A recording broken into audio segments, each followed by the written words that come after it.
Bonjour et bienvenue sur le site quatditlabible.com. Aujourd'hui, est-ce que vos péchés ont été purifiés ? 2 Pierre 1. Dans sa deuxième lettre, Pierre avertit des croyants de ne pas mettre en oubli la purification de leurs péchés. Mais que veut-il dire ? Regardons ensemble cette parole dans son contexte. Pierre commence sa deuxième lettre en disant au verset 1 « Simon Pierre, serviteur et apôtre de Jésus-Christ, à ceux qui ont reçu en partage une foi du même prix que la nôtre, par la justice de notre Dieu et du Sauveur Jésus-Christ. » Remarquez qu'il dit « une foi du même prix que la nôtre ». Une foi, notre foi, qui serait du même prix que l'apôtre Pierre. Alors lorsqu'on regarde du même prix en grec, référence Strong 2472, cela veut dire également précieux, également honoré, être estimé, égal à. Que fait Pierre ? Eh bien, il leur rappelle qu'ils ont reçu une foi identique à la leur. Dieu n'a pas de chouchou. Ceux qui sont dans le ministère n'ont pas reçu une foi spéciale. Nous avons tous la même par la grâce de Dieu. En fait, la seule différence qu'il peut y avoir, cette différence de foi que l'on croit voir entre les croyants, eh bien, c'est simplement une différence entre ceux qui l'utilisent et ceux qui l'utilisent moins ou pas du tout. Continuons. Verset 2. Que la grâce et la paix vous soient multipliées par la connaissance de Dieu et de Jésus notre Seigneur. La grâce, donc l'action de Dieu dans notre vie par son Saint-Esprit, et la paix se multiplient. Comment ? Lorsque l'on connaît Dieu de plus en plus. Et c'est ce qu'il explique au verset 3. Comme sa divine puissance nous a donné tout ce qui contribue à la vie et à la piété, au moyen de la connaissance de celui qui nous a appelés, par sa propre gloire et par sa vertu. Donc remarquez comment Pierre insiste. Il dit comme sa divine puissance nous a tout donné, ce qui nous permet de vivre selon Dieu. Cela nous permet de vivre selon la piété de Dieu, par sa connaissance, en connaissant Dieu. Donc ce verset est lié à ce que Pierre vient de dire dans le verset précédent. Plus nous connaissons Dieu, plus la grâce et la paix se multiplient proportionnellement à cette connaissance. Donc lorsqu'il parle d'obtenir ce qui contribue à la vie et à la piété, le mot « vie » en grec, référence Strong 2222, c'est à la fois l'existence physique, donc présente, mais aussi spirituelle, donc ça inclut le présent et le futur. Cela vient du mot « zoé » qui veut dire « vie ». Le mot « piété », c'est un mot qu'on utilise moins de nos jours, c'est référence Strong en grec 2150, cela veut dire référence, piété, c'est-à-dire un respect et un amour envers Dieu. Donc vous avez bien compris à quel moment nous avons cette vie et cette piété ? Eh bien quand il nous a donné, sa divine puissance nous a déjà donné tout ce qui contribue à cette vie et à cette piété. Et en fait ce verset nous indique que Dieu nous a appelés par sa propre gloire et par sa vertu. Donc gloire, ça veut dire quoi ? Référence Strong en grec 1391 vient du mot dokeo, gloire, dans une grande application qui veut dire opinion, jugement, vue, estimation, splendeur, éclat, majesté, magnificence, excellence, prééminence, mais surtout présence de Dieu. Et le mot vertu, référence Strong en grec 703, c'est une façon vertueuse de penser, ressentir et agir, une vertu, une bonté morale, une excellence morale particulière comme la modestie, la pureté. Ce verset dit donc que Dieu nous appelle à venir dans sa présence et nous attire par sa bonté, par une force qui est en lui qui nous amène à faire les choses justes. C'est une bonté morale. Au verset 4, il continue. Lesquels nous assurent de sa part les plus grandes et les plus précieuses promesses, afin que par elles, vous deveniez participants de la nature divine, en fuyant la corruption qui existe dans le monde par la convoitise. Donc vous vous rappelez ce que signifient lesquels? Donc il y a la vertu et la gloire de Dieu, sa présence et sa force qui est en lui, qui nous attire à faire le bien, nous garantissent de sa part qu'on obtient ces précieuses promesses. Elles nous garantissent de devenir participants de sa nature divine. Elles nous garantissent de pouvoir fuir la corruption qui existe dans le monde par la convoitise. 2 Pierre 1,3 dit « Comme sa divine puissance nous a donné tout ce qui contribue à la vie et à la piété au moyen de la connaissance de celui qui nous a appelés par sa propre gloire et par sa vertu. » Donc pour remettre les choses dans le contexte, c'est le verset d'avant. Donc c'est Dieu qui nous attire à lui, par sa gloire et sa vertu, pour que l'on puisse participer à sa nature divine. Donc c'est une garantie qu'il nous donne, et c'est à cause de la nature de Dieu que l'on peut manifester sa bonté morale et sa vie. Et c'est ainsi qu'on peut devenir participant de la nature divine à travers ces deux choses. Notre justice ne vient plus de nous, elle vient de Jésus qui vit en nous, donc il nous communique sa nature divine. Il nous communique sa présence et sa force qui manifeste le bien pour qu'on participe de sa nature. Alors, concernant devenir participant de la nature divine en fuyant la corruption qui existe dans le monde, d'autres traductions disent « ayant fui », donc ayant échappé à la corruption, comme une chose passée. La Bible du Semeur dit « vous qui avez fui la corruption que les mauvais désirs font régner dans ce monde ».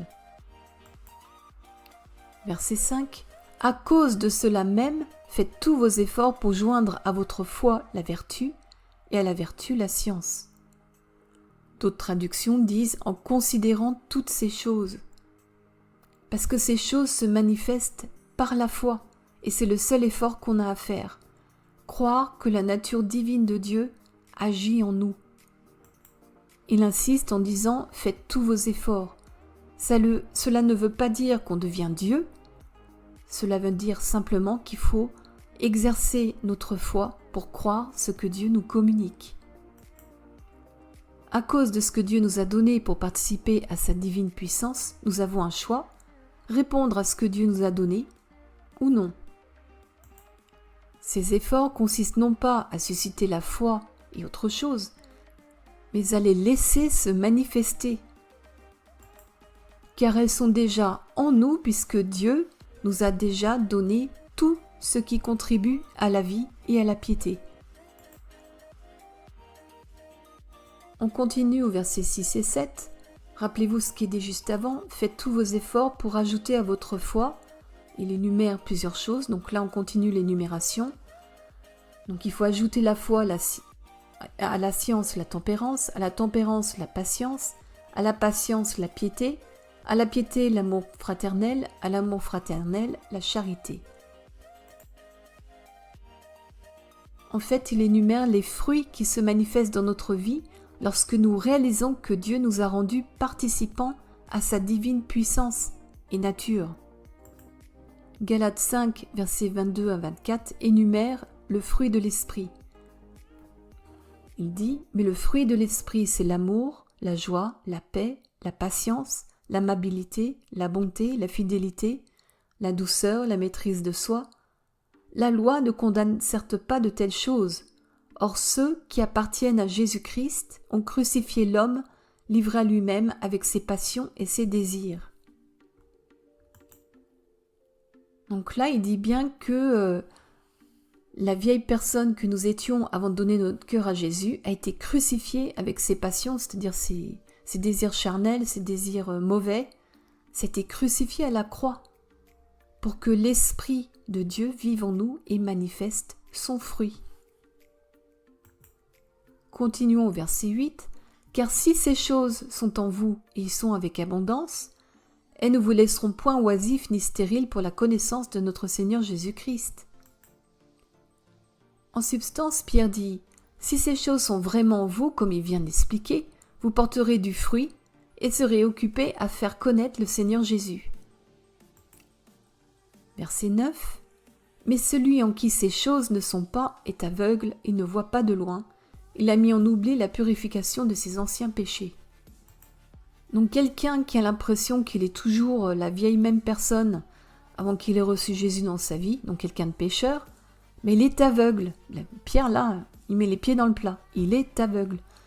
Donc si on regarde le grec, c'est référence Strong 3467, cela veut dire voir faiblement, voir seulement ce qui est près. En gros, il ne voit pas de loin. Et c'est bien ce que le verset dit, puisqu'il insiste, il est aveugle, il ne voit pas de loin. Il en remet une couche en disant, il a mis en oubli la purification de ses anciens péchés. Parce qu'Hébreux 9, deuxième partie du verset 26 dit que Jésus a paru une seule fois pour abolir le péché par son sacrifice. Quand il est dit les anciens péchés, ce n'est pas les péchés avant votre conversion, c'est les péchés passés, présents, futurs. Cela a été aboli une fois pour toutes. Déjà, posez-vous la question, votre vie, elle existe à peu près 2000 ans après la crucifixion de Jésus, n'est-ce pas? Donc tous vos péchés de votre vie, que ce soit passé, présent, futur, c'était au minimum 2000 ans après la crucifixion. Donc tous vos péchés ont été mis à la croix. Ça s'est passé il y a plus de 2000 ans. Romains 6, verset 10 dit « Car il est mort, donc Jésus, et c'est pour le péché qu'il est mort une fois pour toutes. Il est revenu à la vie, et c'est pour Dieu qu'il vit. » Donc ça parle de Jésus, mais aussi de nous. Car Jésus est mort, mais il a été ressuscité. Nous, c'est pareil. On a été crucifiés à la croix, et on est revenu à la vie pour vivre pour Dieu.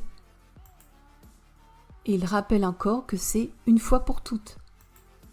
Alors, si on ne voit pas le fruit de l'esprit, sa vie et piété se manifester dans notre vie, eh bien, il faut se rappeler que nous avons la vie, l'Esprit de Dieu, de Christ en nous. Donc, il ne faut pas l'oublier.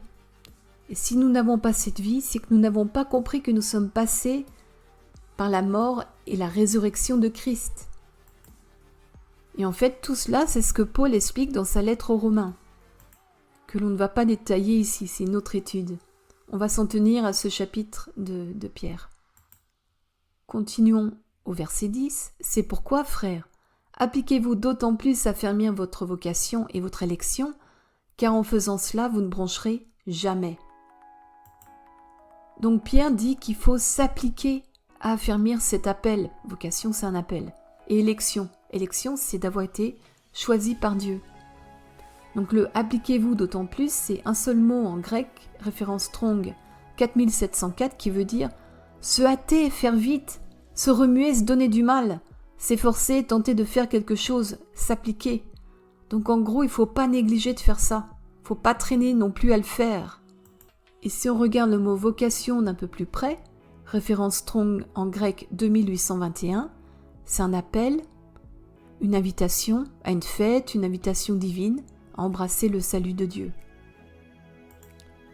Donc Dieu désire que vous vous empressiez de saisir et de renforcer son invitation à participer à ses promesses. Dieu l'attend que ça. Il vous attend. Et le mot élection, référence Strong en grec 1589, c'est un choix, une sélection selon le choix de quelqu'un, donc de Dieu en l'occurrence ici. Donc Dieu nous a élus, il nous a choisis, il vous a choisis pour que vous deveniez participants de sa nature divine. Et Pierre dit qu'en faisant cela, on ne bronchera jamais.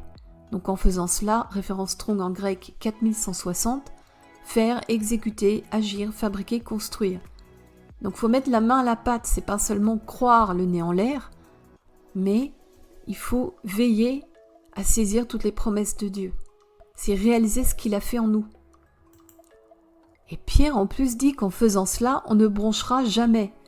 Broncher en grec, référence Strong 4417, c'est faire trébucher ou tomber quelqu'un, errer, faire une erreur, pécher, tomber dans la misère, devenir misérable.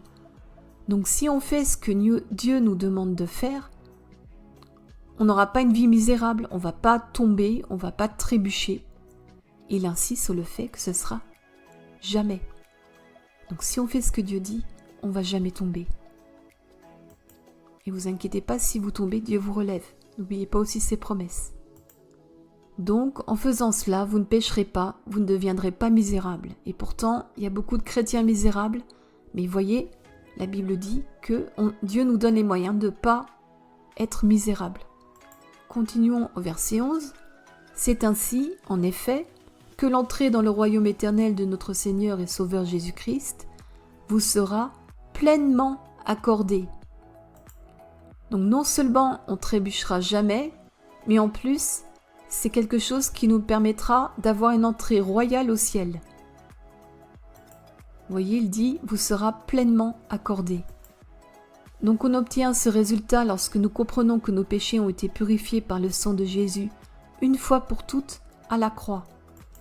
Alors nous ne serons plus aveugles pour voir que Dieu nous a rendus participants à sa nature divine. Alors plus nous connaîtrons véritablement Dieu, plus ce fruit se multipliera et se manifestera dans notre vie.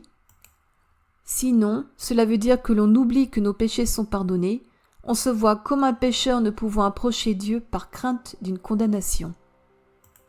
Donc Pierre conclut par ces propos, au verset 12, « Voilà pourquoi je prendrai soin de vous rappeler ces choses, bien que vous les sachiez et que vous soyez affermis dans la vérité présente. » Donc en gros, Pierre il dit, je vais vous le rabâcher jusqu'à ce que vous le sachiez, et afin que vous soyez affermis, c'est-à-dire ancrés dans cette vérité qui est présente.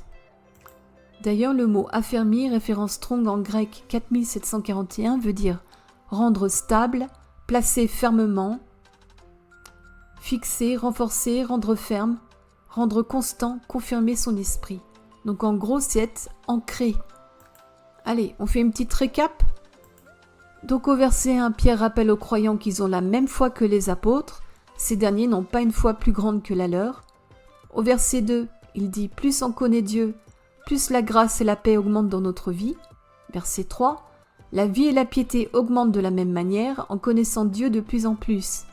La puissance divine de Dieu nous a déjà donné tout ce qui contribue à cette vie et piété. » Verset 4, « Cette vie et piété qui sont déjà en nous, selon les promesses, nous assurent de pouvoir participer à la nature divine de Dieu et de ne plus être vaincus par le péché. » Versets 5 à 7. Pour cette raison, nous devons être prompts à laisser le fruit de l'esprit se manifester dans notre vie. Verset 8. Si ce fruit ainsi que la vie et la piété sont déjà en nous, alors nous aurons toujours de quoi nous occuper des affaires du royaume de Dieu pour faire connaître Jésus. Verset 9. Mais si ces choses ne se manifestent pas dans notre vie, cela veut dire que nous ne voyons pas que Jésus a purifié nos péchés une fois pour toutes à la croix. Dans ce cas, on se voit toujours pécheur, craignant le jugement de Dieu. Donc on est sous une condamnation. On se sent coupable. Verset 10. Pour toutes ces raisons, il faut s'appliquer à saisir l'invitation de Dieu pour que ces choses se manifestent. Si on le fait, on ne bronchera jamais, on ne chutera pas. Verset 11. En mettant en pratique toutes ces choses, on nous accordera une pleine entrée au royaume éternel. Verset 12. C'est pour cette raison que Pierre continuera de rappeler ces choses afin que les croyants soient bien affermis dans cette vérité présente. Saisissez cette vérité. Il ne faut pas hésiter à la méditer. Ne laissez pas la condamnation vous submerger. Il faut bien la méditer afin d'être affermi dans cette promesse et cette vérité. N'oubliez pas, Dieu vous aime. Nous vous remercions pour votre écoute et nous espérons vous retrouver sur notre site cadilabible.com.